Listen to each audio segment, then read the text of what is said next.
I am Clyde Darnell Lynch. Today's date 11/27/2011.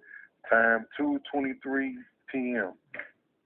I have too many recordings. I'm gonna make this short, no more than a good 10 minutes if I can. Now, everybody knows the facts. So when I say facts, I'm gonna say it like this: if everybody says Michael Jackson is if everybody says Michael Jackson do what he do to kids, and he always gets arrested or whatever, and he's never convicted, and people don't believe him, but the people it happened to knows the facts, the truth, or did they pretend? Who knows? But if somebody say it for over 10 years, it has to be true. That's all I'm going to say. That's why I say it is what it is. If it's true, it's true. But at least they took it to court, filed charges, did what they had to do the legal way. But this incident, people just talk, deceitfully talk, misrepresent the facts, speak factual facts that need to be spoken in the court of law under oath instead of in the street as word of mouth or factual news in the street. And I wonder why, because you will be punished for your own transgressions that you deceitfully misrepresented. And if it's factual, you didn't do the actual right, proper thing that the Constitution states and the law states that you need to do, or forever hold your peace. But you know you cannot speak the truth in the court of law because your transgression will convict you. Your proof will be their own conviction. When I say you, I'm not talking about you per se. I mean them, they, the private society, that's public news, the associates, the agents of BWI, UAW, Local 400, and the UAW, and anybody else that applies to it as a member, associate, participant of the private society as public news. That I heard Joyce Johnson talking about, yeah, we trying to start a private society, girl. Yeah. We got him good. Now that explains the private society. And if anybody had any questions about it, you should have came ask the person who said it, who wrote everything on paper, that said things audibly. You have my words on paper, black and white, that you can hold me against. You have my audio, video recordings that you can hold me against. My actions, my words. But no, you can't do it. They won't do it because it will be their own conviction of their proof. So they have to persuade people and deceitfully lie and add things to what is factual, that they had knowledge of a felony act that was committed to me, but they covered it up because they loved the other person's family more than me. They had resentment for me more than the other person, or the other person just set it up in that way by saying what he had to say, and they say, yeah, you know what? Yeah, fuck him. Excuse my language. It doesn't matter how it went down or what it was. Everybody decided to jump on the bandwagon, follow the yellow big road of black magic, witching, witchcraft, sorcery, wizardry that I proved in my bullying paper exists. And some people say it don't exist, it's just superstitious. But my 000 bullying paper proves that it exists. In my other little video that talks about the three kings, the mythical three kings coat of arms, proves my point again. In the actual action of the private society as public news, that I seen the girl, that family owns over 50% of the state of Michigan legally, but they're participating in the witching themselves.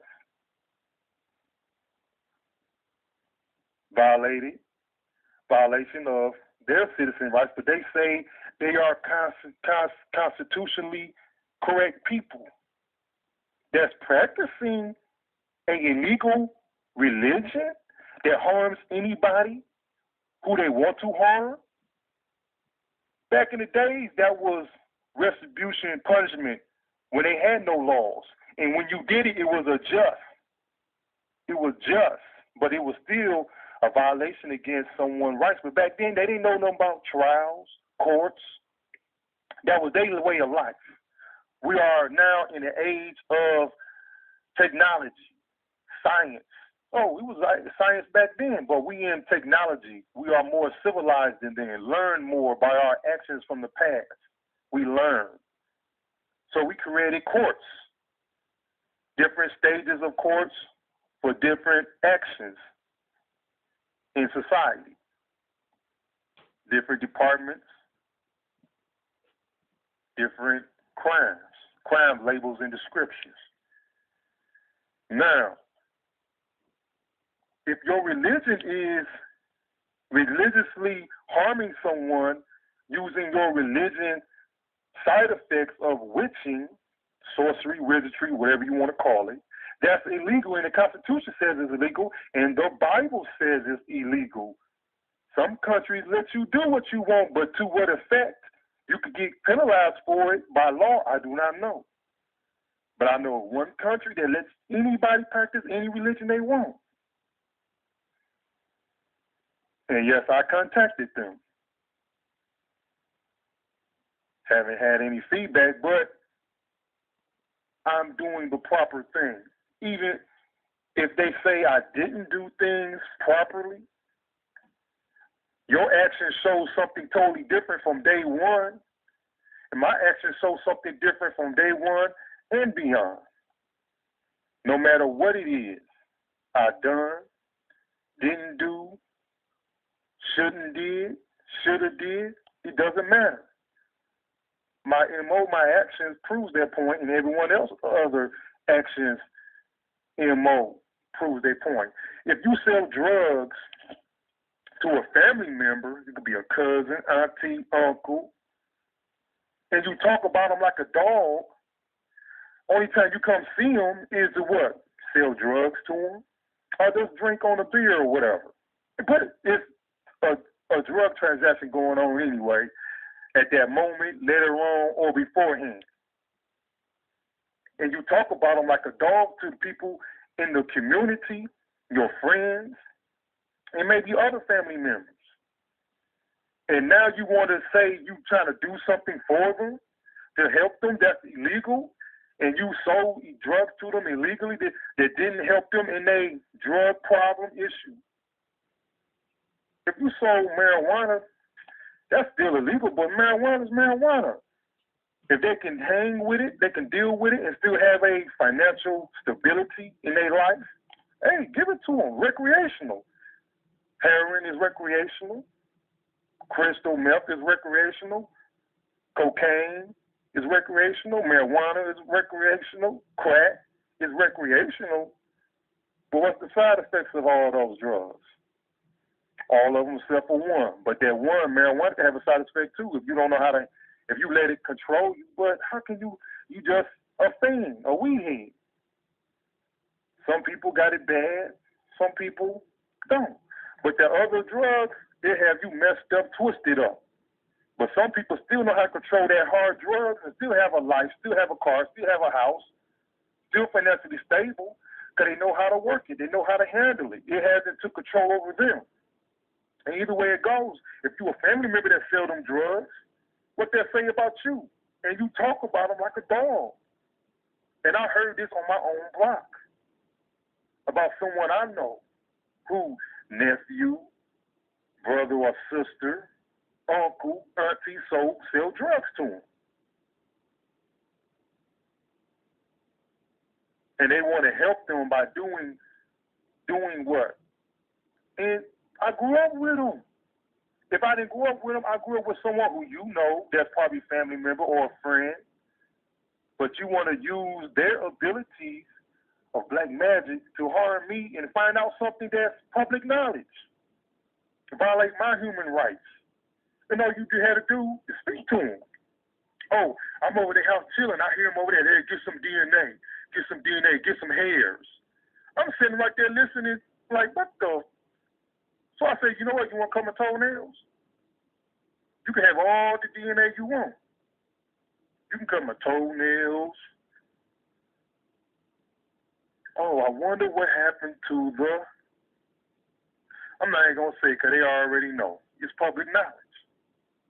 If someone over in some area was pouring a condom full of stuff in people in a certain neighborhood, I'm not going to say.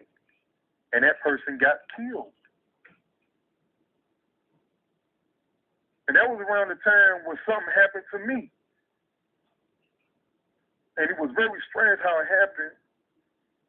So you let a family member do something for you so you can get some DNA, and then you use it while you needed it. Public knowledge. The facts is in the street. So what was the purpose of doing it? Didn't want to talk to me. And when they did say, hey, somebody want to talk to you, I'm like, oh, fuck, it's nighttime. Excuse my language. Oh, it's nighttime, going over there. What they want? I wouldn't even want to feel like going nowhere that day. I wasn't even going to do nothing. I'm chilling at home. Tire flat on my car, so I pulled the other car out. I'm like, hey, I'm about to. That one ain't got no gas. Whatever it was, I took the other car instead. It had the flat tire. I just pumped it up. I went back in the house, sit down for a while, and lo and behold, it was an hour later, or an hour and 45 minutes later. But by the time I'm over there on a different occasion, and they talking to this person on the phone to I get some DNA, maybe they wasn't able to come over there, or just hand me the phone and kick it with proper things. But when you're not thinking correctly, you don't think about things to do, or you just want to do their way. More illegal actions, more illegal MO. I'm done. I'm not even going to say no more. It's all I want to say. You talk about somebody like a dog. You sell, and the people that sell drugs to pregnant people, and they have stillborn babies and all this and that. All these people got something to say about me, and they drug dealers, they sell. They pimping females. They selling drugs. They got something to say about me. You can say, yo, man, this and that, this and that. That's all you can say. But first thing, I might say, who are you? What you want? Why are you saying this to me? Take it to the nearest police station. I'll go with you.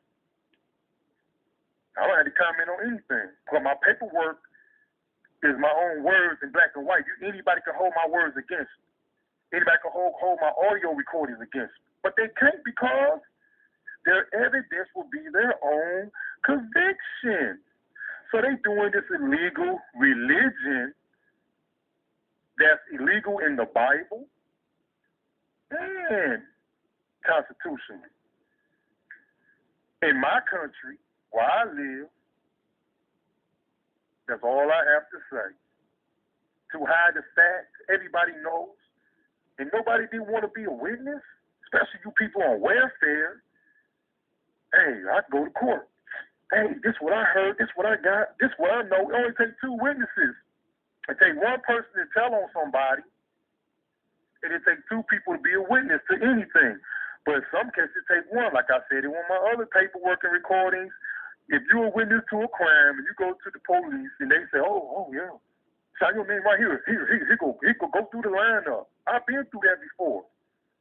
And if the police officer didn't use trickery and point his finger while the court-appointed attorney or the person that did a robbery crime to me was standing right there and seen him, and he lunged forward, I'm like, look at this fool. Now, if he didn't do that, I would have picked that person out in the lineup. But since he did it, the attorney would have said, hey, he nonchalantly, but he tried to be slick, point on two people. I already know who the person was. Since the police officer did that, which was a detective, I decided not to do nothing because you already had called him. You got the prints off my car. That's all you need. I don't have to be a witness or nothing. But since the officer did that, I didn't point the person out. And And by me being there looking at mugshots, I seen a person that works at the job with me in the mugshot. And I believe I told him. I said, you know what, man, I seen you in a mugshot. And the police, he ain't even comment on it. He said, oh, yeah? Well, he didn't confirm it or deny it. And that's how people supposed to do things in life. You don't confirm it or deny it. But he knew, I knew, and he knew that I knew. He knew that I knew, and he knew that I knew. I knew that he knew. Get what I'm saying?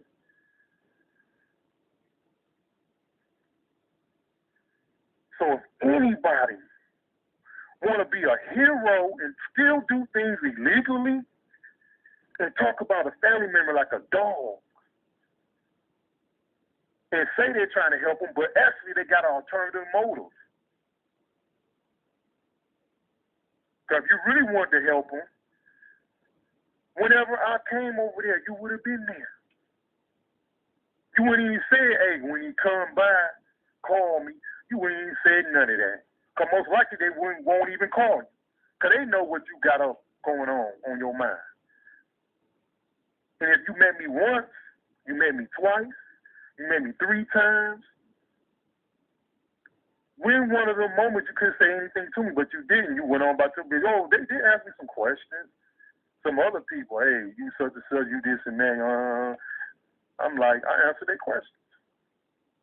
You could have came back. Oh, were you familiar with me? We kicked it. We talked a bit. We was doing whatever we was doing. So your next opportunity to kick it with me, you say, hey, let's ride to the store. Or let's go out. I'm about to go outside, smoke on this, yo, man. Come on with me, cause I need to talk to you about something. Or just nudge me and say, come on. And we go outside and talk. I ain't worried about nothing. You know who I am. I know who you are, but you may know me more. And I don't know little about you. I just know you at this certain location. You know the same people. And that's that. And for people that don't remember the things that we talked about in the past that was criminal, and you talk criminal activities that you did before I met you, during I met you, and you want to use your criminal background to do criminal things to me, and you talking about me and this and my family, you doing this and that to my family, don't you know what we talked about? I can go to court, go to a police officer, say, hey, such and such, this crime, this and that. Have you forgotten what you spoke to me about as a friend? But the things that I spoke to you wasn't relevant enough for you to remember, but I remember everything that you said. So you want to conduct this illegal criminal thing with family members to get close to my family members? I know murder is what you did. I know about bodies. And some of them was connected to me, close to me, but I still kicked it with you. Didn't matter. And I didn't give you no indication that, dang, I knew that person. Only one time I did. But the person already gave me enough information. And I'm trying to hit them up for information. But he already told me enough. But it was nothing I could do about that. All that middle school stuff, criminal activities, people getting shot. Bang. And everybody don't remember what we talked about, but I do. But you don't remember nothing that we talked about, because if you did remember, you would say, yo, this what's going on, this what happened. I remember you were telling me about this and that. What do you know? Well, I'm going to tell you what I heard about you. If I would have said something earlier, we wouldn't be in this situation. And I'm out. That's all I got to say. People need to remember what they say to other people. Like I said, it only takes one person to tell on you, but it takes 2 people to be a witness. But sometimes it only takes that one person to be a witness in court, against you or for you, as long as it's done the legal, proper way. That's why we have a judicial system. So all this human rights violation wouldn't be going on if people did the proper thing that the court systems, the judicial system was created for, and your officers that violated their sworn oath to participate in the private society, the public news, to break their oath of office and do illegal things. So they in violation of their citizen rights that they was born up under, their sworn rights, and whatever else charges you would want to put on them. And I'm gone.